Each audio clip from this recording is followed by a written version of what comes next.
ஒரு நாள் காட்டில் ஒரு பெரிய கரடி இருந்தது. ஆனால் அது ரொம்ப கோபம் பிடித்த கரடி.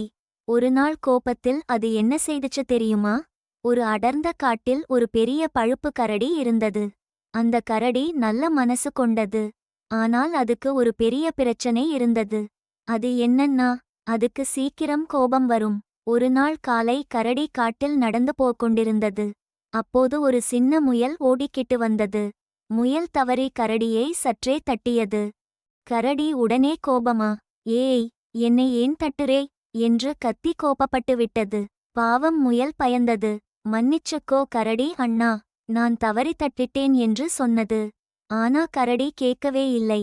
கோபத்தில் அது அருகிலிருந்த மரக்கிளையை உடைத்து எறிந்தது.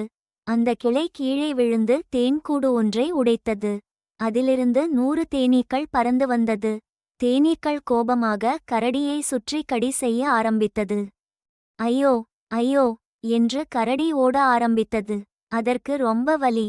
அப்போது அந்த முயல் சொன்னது, கரடி அண்ணா, கோபம் வந்தால் நமக்குத்தான் பிரச்சனை வரும். கரடி அதை கேட்டு தன் தவறை புரிந்து கொண்டது. மன்னிச்சு முயலே, இனிமேல் நான் கோபப்பட மாட்டேன் என்று சொன்னது. அதற்கு பிறகு கரடி அமைதியாக இருக்க கற்றுக்கொண்டது. கோபம் கெடுக்கும். அமைதியாக இருந்தால் எல்லாம் நன்றாக இருக்கும். இது போன்ற கதைகளை நிறைய கேட்க நம்ம சேனல்ல லைக் பண்ணுங்க, கமெண்ட் பண்ணுங்க, சப்ஸ்கிரைப் பண்ணுங்க.